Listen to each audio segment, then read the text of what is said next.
And we're joined by Kevin Kraft, an independent candidate in the riding of Kelowna-Lake Country-Coldstream. We're seeing a lot of independents who used to be BC United, but you've just emerged as an independent with the bunch. Where's this coming from?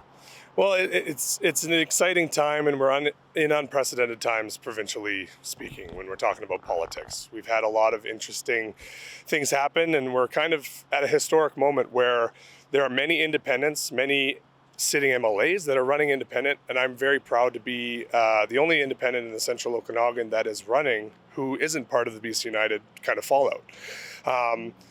There's a bit of frustration with how both parties handled that transition. Arguably, it should have happened sooner. You're talking about the transition, yeah, where BC United kind of imploded, and then all of a sudden there was sort of a joining of forces with John Rustad, or was there? Well, what's frustrating, I mean, I'm a sports guy, essentially I chalk it up to being a 1 yard handoff on the end zone. And essentially, I think that opportunity was fumbled, and the ball's under the pile, and everyone's kind of watching what's happening, because I really think that there was an opportunity, especially in the Central Okanagan, to put together a dream team that would have secured, for the foreseeable future, a conservative government in the area. Now there's a lot of concerns with the existing candidates that were there prior to being at the approval rating they are now, and there's a lot of concerns around, the two options of left and right. The impression was left, especially by Falcon, that the riding by riding, the best candidate would be selected. That never really panned out. No, and it's unfortunate to see some of the great candidates who are running as independents who did come from the fallout.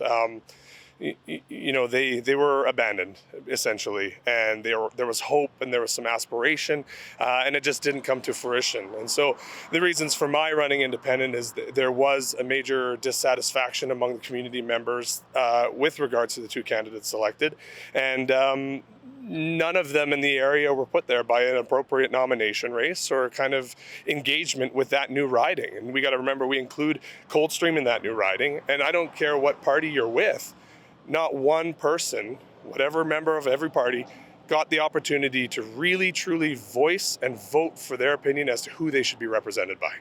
The front runner, according to these polls, we can't place too much confidence in the polls, but it's all we've got.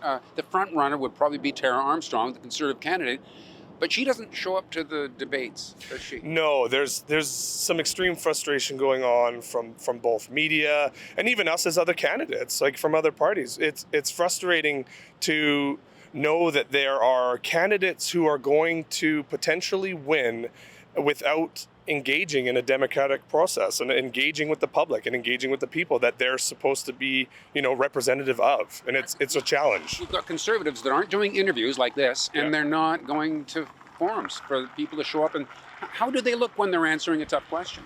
Well, I mean, I attended a sustainable environment forum, and I may be right of center, but I'm not afraid to talk about the issues, and I might have more pragmatic approaches than many of the NDP or the Green candidates, and the Green candidate, arguably in our riding, was just thrown in there as a name, which is also frustrating, right?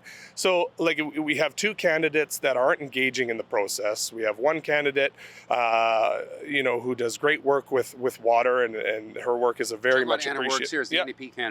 Her work there is very appreciated, and I have the same intentions of making sure that our freshwater management is a definite priority moving forward.